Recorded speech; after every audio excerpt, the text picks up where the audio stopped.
is it to fail spiritually? Truth is one and eternal. Realize oneness within in your deathless self within. The following commentary is based on the teachings of Paramahansa Yogananda. The first passage is from the Gospel of St. Matthew, chapter 25. Jesus tells the parable of the virgins, 5 of them wise and 5 foolish. They await their bridegroom, the Christ consciousness. The wise virgins keep the oil in their lamps, symbolic of their devotion, lit through the night. The foolish virgins placed no oil in their lamps. These foolish ones are like the average devotee going through the motion of outer ritual, but keeping no fire of love burning in the heart. When the bridegroom's coming is announced, the foolish virgins realize their mistake and hasten out to purchase oil. During their absence, the Christ consciousness comes and embraces those who have been awaiting him with devotion. The foolish ones, by their lackluster devotion, are not accepted by him. Watch, therefore, Jesus told his listeners, for you know neither the day nor the hour wherein the Son of Man cometh. In Autobiography of a Yogi, Paramahansa Yogananda describes the foolish virgin consciousness he encountered in the Mahamandal hermitage he stayed in as a young man in Benares. I was pleased, he wrote, that my new home possessed an attic where I managed to spend the dawn of morning hours. The ashram members, knowing little of meditation practices, though I should employ my whole time in organizational duties. They gave me praise for my afternoon work in their office. Don't try to catch God so soon. This ridicule accompanied one of my early departures to the attic. Later, during meditation, I felt lifted as thou bodily to a sphere uncircumscribed. Thy Master cometh today. A divine homily voice came from everywhere and nowhere. This supernal experience was pierced by the shout from a definite locale. A young priest nicknamed Habu was calling me from the downstairs kitchen. Mukunda, enough of meditation, you are needed for an errand. The Divine Mother's words were not spoken for the benefit of the priest, the foolish virgin, but for Mukunda, the wise virgin. For this was the day his guru, Sri Yukteswara, came to him. Grieve not, friends, if you feel that you have been foolish. No error is forever. Someday, if you keep your lamp lit now, your opportunity will come. In the Bhagavad Gita, the 6th chapter, Krishna promises every devotee, Arjuna, none who works for self-redemption will ever meet an evil destiny. Spiritual failure, though a deep disappointment, is always temporary. Eternal hellfire is but a projection of vindictiveness in the human mind. Thus, through Holy Scripture, God has spoken to mankind. Om, Om, Om.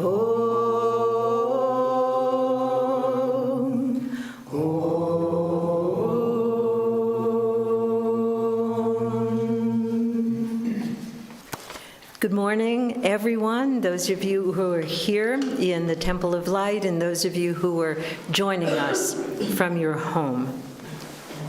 I am very often amused, and perhaps this happens to you as well, when you receive a new product, maybe for your kitchen, and you open it, and there's the instruction booklet. And you open it, and it can get to be meters wide. I mean, even for a toaster. A toaster, you put in the toast, you push down the handle, and then you wait there until it pops up and you catch it. What more do you need to know?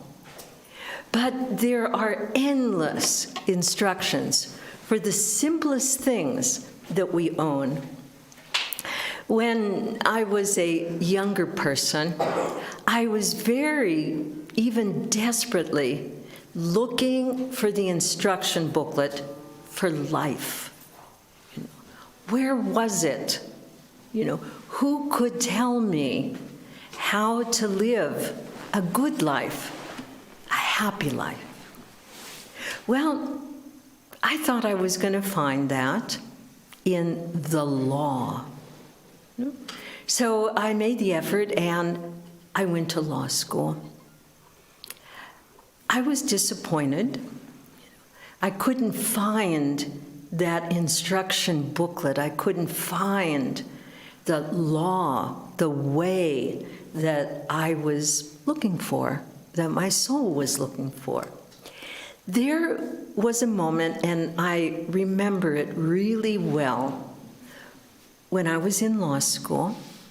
I read a book, and it changed me. And that book was, I don't know if you can see it, it doesn't matter. This is a book by Khalil Gibran, Lebanese modern author, called The Prophet. I read through the book, and I was especially interested.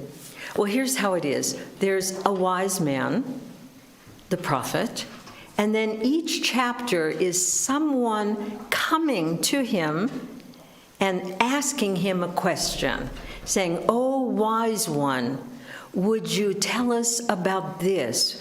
Would you tell us about love? Would you tell us about children? Would you tell us about work and earning money?" And so a person comes to him and says, a lawyer comes to him and says, "Oh, wise one, would you tell us about the law?" And this is just one little piece of what the prophet says about man-made laws. He says, "What shall I say of those who make laws, save that they too stand in the sunlight, but with their backs to the sun? They see only their shadows, and their shadows are their laws. And what is the sun to them but a caster of shadows? And what is it to acknowledge the laws but to stoop down and trace their shadows upon the earth?" Well, that's what I found when I was in law school. The people and lawyers and law professors, they just cast laws in the image of their own ignorance, of their own misunderstanding. And that wasn't what I was looking for. I didn't find that instruction book in jurisprudence. So I left and I went on a voyage, and that is a story perhaps for a different time. What I did discover when I found the spiritual path was something that the law professors told me did not exist. I asked them in the first day in law school, Shivani, hand up, "Aren't there eternal laws?" I asked. "Isn't there a natural order? Aren't there natural laws?" I remember very well how, I can almost cry right now about it, how the professor laughed at me, right in front of everybody. And he said, "If you think that that's true, you've come to the wrong school. you need to go across the street to theology, because we don't deal with truth here. We deal with law. So, disappointed, I continued my search, and I eventually found that it's true. There are eternal laws, and there have been wise people through the ages who have given those laws. We think of Moses, his title is the lawgiver. 10 very simple precepts about how human beings can live their lives to be happier, to be more fulfilled, and to find something greater than their own ego. In India, there was a great lawgiver. His name was Manu, and the laws that he gave are followed today. Laws for society, laws for culture, laws that, even though he expressed them centuries and centuries ago, are still valid today. And then I discovered Patanjali, also the lawgiver of the path of self-realization, and his 8-fold instruction. There it was, the instruction book that I had been looking for. Hallelujah! Finally, I knew what were the steps to get me from darkness to light, from ignorance to wisdom, from death to immortality.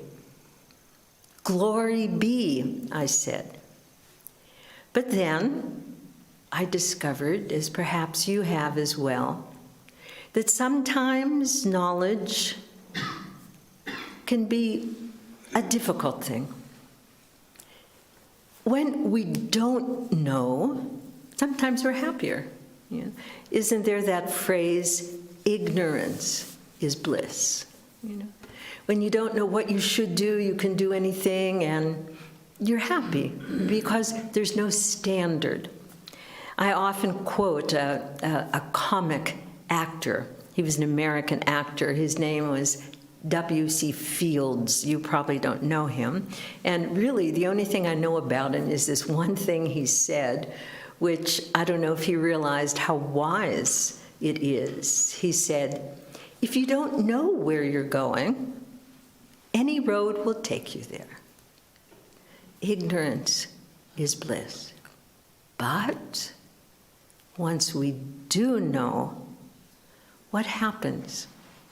We try our best, and to be honest, we fall short every day. And we need to learn, as truth seekers, how to live with that. We need to accept that we are going to fall short of the ideal, fall short of complete honesty, fall short of not criticizing, of not doing harm to others, fall short of being focused, of loving. Every single day of our spiritual life, we're going to fall short. Why? I think if we can fully appreciate why we fall short, then we can do something about it. And it's not our fault. Okay? I mean, it's not really a good thing to blame others for our own faults. But I think in this case, it's a good thing, because the blame is really on the power of Maya. And it's really powerful, especially so the closer we get to the light. When we're in ignorance, we're in that so-called blissful state of not knowing. Maya doesn't even take an interest in us. She doesn't have to. There's no danger. But when we get on the spiritual path and we begin to gain knowledge and to come closer and to purify our hearts. As we walk closer and closer, Maya takes a stronger interest in us, and it tries harder and harder to block us, to impede our progress. We need to see the wily ways of Maya. Okay? We need to uncover its strategies. Okay?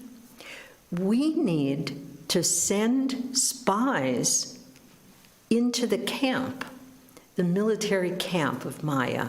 I'm going to tell you a little story. This is from the great Indian epic, the Mahabharata. And of course, I'm not going to tell you the whole story, not even the whole story of this story. But there was a great warrior there. His name was Bhishma. And we go to the part where Bhishma is dying. Okay? He has been struck by many arrows, and he's lying on the battlefield. But he has such strong power and has such great wisdom that he can put off his death until he wants to die. And there's a whole background to that. And if you're interested in it, I suggest you read Mahabharata. It's really the greatest story on earth. So as he's dying, he's going to put it off for actually 56 days. And Krishna, who is there with his disciples, the Pandavas, Krishna recognizes that Bhishma holds a great amount of wisdom, and when he dies, that wisdom is going to die with him. So he asks Bhishma to teach the future kings the wisdom and the knowledge of how to be a good king. And this is a very important part of Mahabharata that we usually almost never talk about. It's called the Santi Parva, where Bhishma instructs the next king, Yudhishthira, in statecraft. And I'm just going to focus on one thing that I found very curious. He said, every king has to have a very good network of spies. You know, so intelligence gathering, spy networks are not modern. I mean, they go back thousands and thousands of years. And Bhishma explains, you need to have spies, you need to send them not only into the enemy camp, but especially into the enemy camp, but put them everywhere. Also amongst your friends, because you don't know who's going to betray you. You have to put them in your own household and other. Anyway, he goes on about the importance of intelligence gathering. We need to do this. We need to spy on the soldiers of Maya and see how they attack us. If we just think, oh, everything's fine, we'll go along, and then boom, you know, something happens and we're overwhelmed by difficulties, we're overwhelmed by ignorance. There's a miasma over our eyes. It's just like nowadays. I mean, just look around the world and we see that the Maya of Kali Yuga is fighting so hard, doesn't want to die, doesn't want to give way to a slightly more enlightened age of energy of Dwapara Yuga. And Maya is hypnotizing the minds of people all over the world. Maybe if you do look at or listen to the news, you would have the thought, people are crazy. You know, what's happened? You know, normally intelligent, good-meaning people have gone crazy. That's Maya. That is her power. How does she act in my life? We need to know that. Now, Yogananda has a very useful technique. He says, every evening before you go to sleep, take a look at the battlefield. He talks about this in his commentaries on Bhagavad Gita. He says, take a look at your battlefield, because it's been a battle, and claim your successes. I want to underline this point, because Maya keeps us focused on our failures, and that doesn't help us at all. Master says, claim your victories. And every day we have them, We have followed, to some degree, the instruction booklet. We have found satisfaction. We've been happy. We've been fulfilled. We have had successes. We've had victories. They may be little things, but it's good to recognize them. And as we heard with Darshan in the reading from Affirmations, give gratitude. We need to be grateful, because it's God's presence that has helped us to be successful on the battlefield. So that's a good way to start every evening, seeing what we've done even a little bit well and thanking God for his help in doing that. But that's not enough, because Yogananda says we also then need to go on and take a look at the moments, the points where we have fallen short. I don't want to say failure, because as we heard from the reading, there's no permanent failure. It's just temporary. But we do fall short. And we look at that. We look at those moments. Maya is so strong. And where have we fallen short? What was the temptation on this day that has taken me away from the path towards self-realization? Was it restlessness? Was it being too involved and absorbed in work? Was it resisting or procrastinating in our meditation? Was it thinking or saying something unkind to someone else? We need to look at those little moments of falling short. And then remember what Master has told us. The season of failure is the best time for sowing the seeds of success. I love that aphorism, because it tells us so much. Because if we do that, if we look at these moments and see where we haven't met up to the high standards of Patanjali, those are the moments when we can make our success plan, and that's exactly what Master has suggested that we do. Yet I'm going to talk about that in a moment. But I'd like to talk right now about these moments of failure, of falling short. There's a story that I heard. Who knows if it's true, doesn't matter. It's a story about a priest and his friend, the rabbi. So they were living near each other. They were friends. And the priest would go and visit the rabbi from time to time. And he knew that the rabbi talked with God often, and that God talked with him. So one day, he said to his friend, he said, Rabbi, I have a favor to ask for you. The next time you talk to God, would you please ask him something for me, please? Sure, said the rabbi. What is it? And the priest said, please ask God if he has forgiven my sins. And the rabbi said, fine, of course, I'll do that. We're friends. And so some days later, the priest came back and said, Rebbe, did you talk with God recently? Yes, I did. And did you remember to ask him? Oh, yes, I asked him. what did God say? And the rabbi said, God was really puzzled. And he said, I don't remember his sins. So the priest was relieved, and there's the teaching.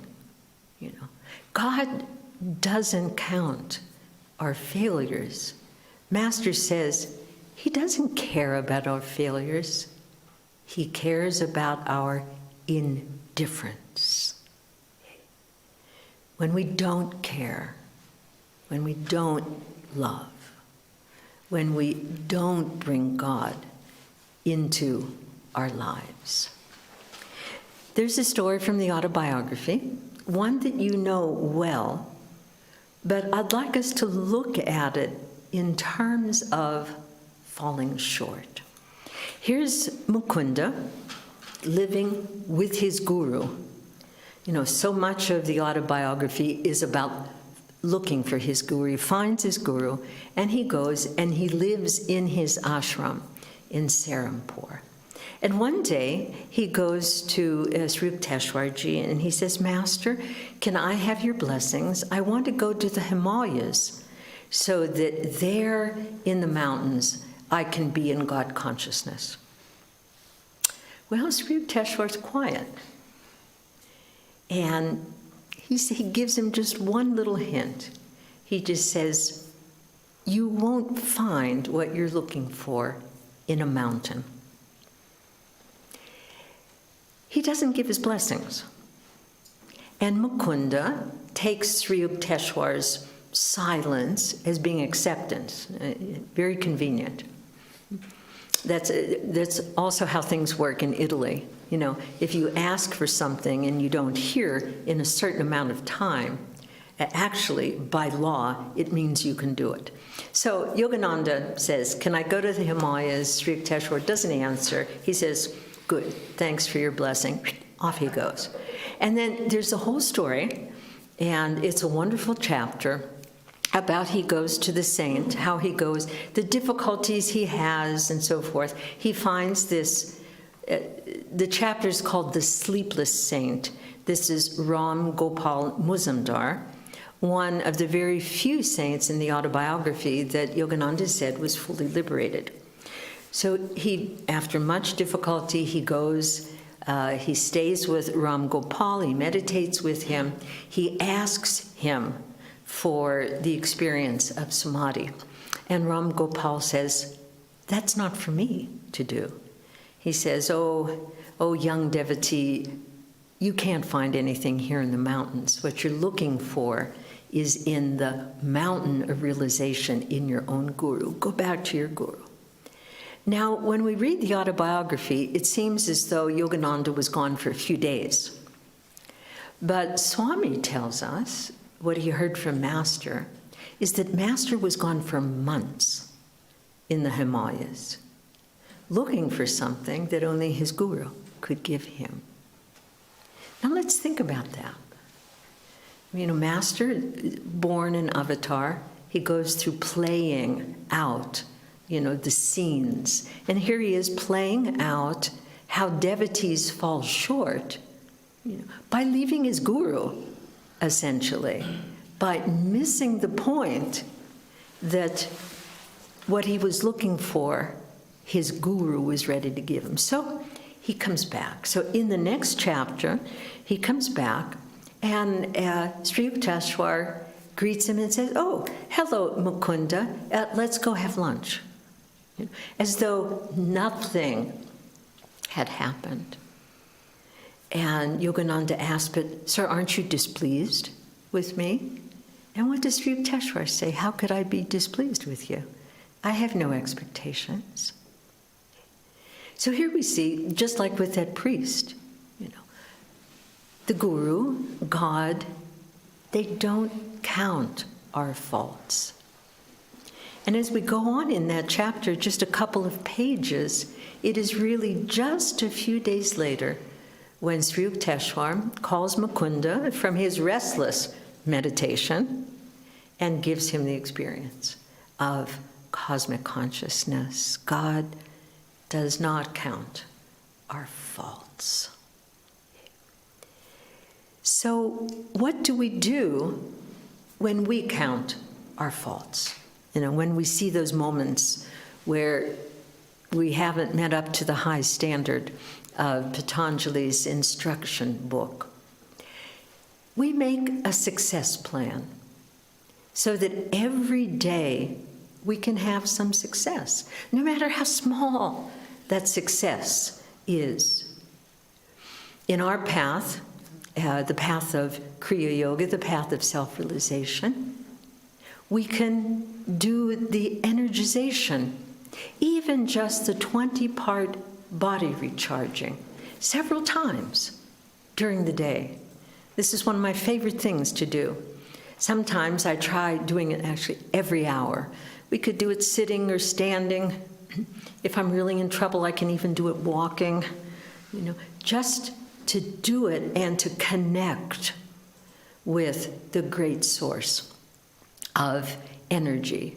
Because it's when our life force, when our vital energy is low, that's when Maya comes in. We need to have our own strength, our own weapons. Life force is a big weapon of ours. So even if we've had a terrible meditation, even if we've left our meditation in extreme restlessness, let's balance that out with little steps, with little success. Maybe we can have some meditation snacks during the day, instead of thinking all day long, oh, I had a lousy, meditation. I hope nothing happens to me. I hope I don't die today when I've had a terrible meditation, or when I skipped my meditation, oh, I hope, Yama doesn't come and take me today. No, let's have the success. The little meditation snack. Could be 60 seconds. We do a few breaths, we calm ourselves, maybe 1 or 2 kriyas, just a moment, do the touch of light, touch ourselves at the heart, open up. Little success in whatever we do, we start with a prayer, connecting ourselves. And we pray before we eat. But why should we pray only before we eat? We do so many activities during the day.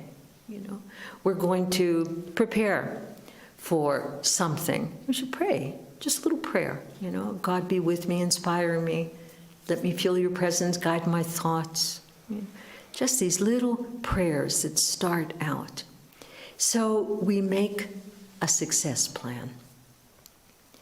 And every day, at the end of the day, we take a look and we count our successes and we become aware of our shortcomings and we plan for the next day.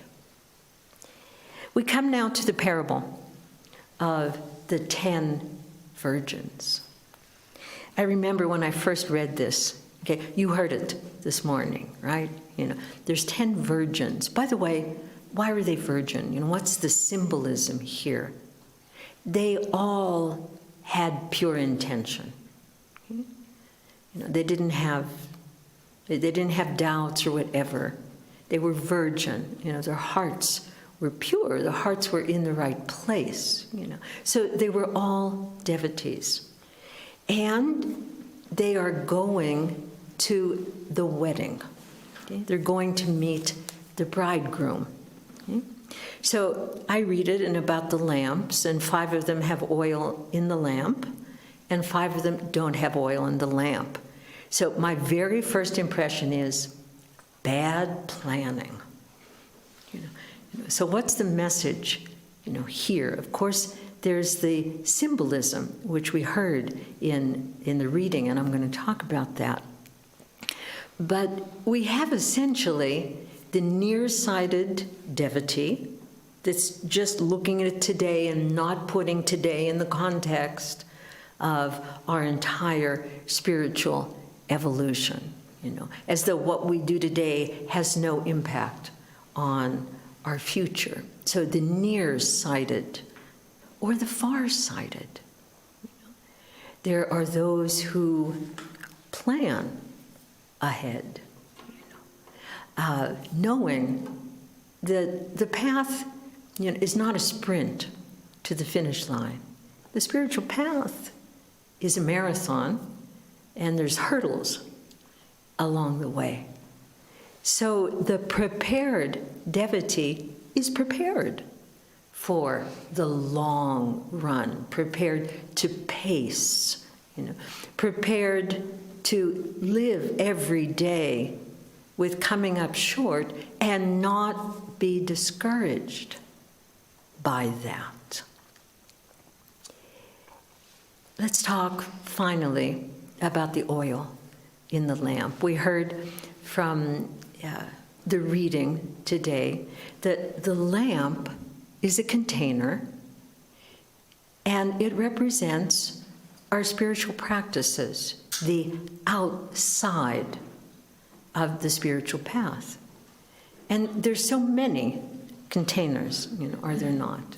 Things that we want to do, things that we should do, and things that we often do, but without that oil, without the love, without the real essence. God doesn't count our faults. He minds our indifference. The moments when we don't love Him. We all know the story of St. Peter, one of the closest disciples and the torchbearer of the teachings of Christ for the future. And speaking of shortcomings, how can we not remember the fact that on the day of the arrest of Jesus, Peter denied knowing Him. Now, Master says there's no greater sin than treachery against the Guru. That's the top. And here we have Peter, such a close disciple, denying his Guru and then hiding.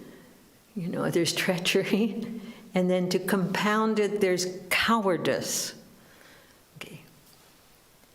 And then sometime later, Jesus appears to the disciples. There's a beautiful scene. In fact, I think it's the last time that He appears to anyone on earth. And I think we're all familiar with that. It happens on the shoreline of Tagba. And the disciples are fishing. They've been fishing all night. Fishing happens at night. And it's just dawn, and there's somebody on the shore calling out to them. And John, the beloved, recognizes the person is Jesus. And he says, "Peter, it's the Lord." So they dive in and they go. And Jesus has prepared a meal for them. Isn't that beautifully symbolic? And as they're eating,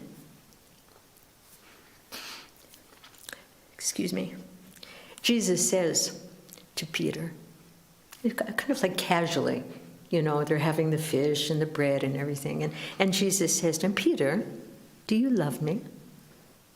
And Peter says, "Yes, Lord, I love you."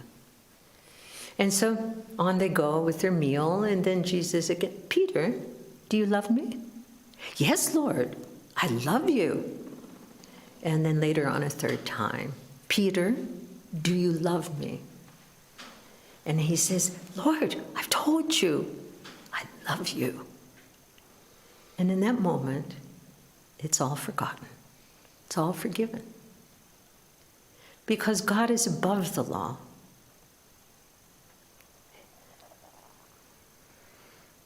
Love is above the law. Love is the law. God doesn't count our faults. He only wants us to love Him. In our success, in our failure, in our joys, in our sorrows. Just to love God. The most important line in the parable is when Jesus says to his disciples, "Watch then, because you know not when God will come." We are ready when we have that love, because we don't know when God will come. It could be at our darkest moment. It could be in the dark of the night. I've asked Darshan if he would read this poem from Tagore's book, Gitanjali.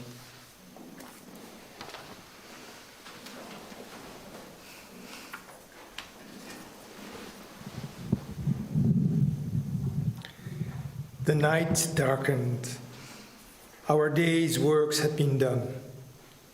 We thought that the last guests had arrived for the night, and the doors in the village were all shut. Only some said the king was to come.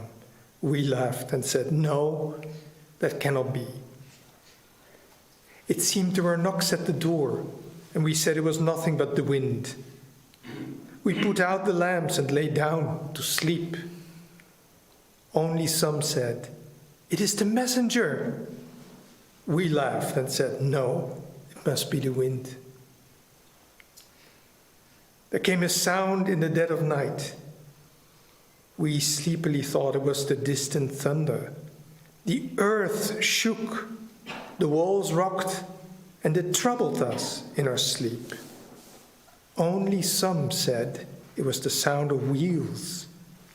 We said in drowsy murmur, "No, it must be the rumbling of clouds." The night was still dark when the drum sounded. The voice came, "Wake up, delay not." We pressed our hands on our hearts and shuddered with fear. Some said, "Lo, there's the king's flag." We stood up on our feet and cried, "There is no time for delay." The king has come. But where are lights? Where are wreaths? Where is the throne to seat him? Oh, shame! Oh, utter shame! Where is the hall, the decorations? Someone has said, "Vain is this cry." Greet him with empty hands. Lead him into thy rooms all bare. Open the doors. Let the conch shells be sounded. In the depth of the night has come the king of our dark, dreary house. The thunder roars in the sky. The darkness shudders with lightning. Bring out thy tattered piece of mat and spread it in the courtyard. With the storm has come of a sudden our king of the fearful night.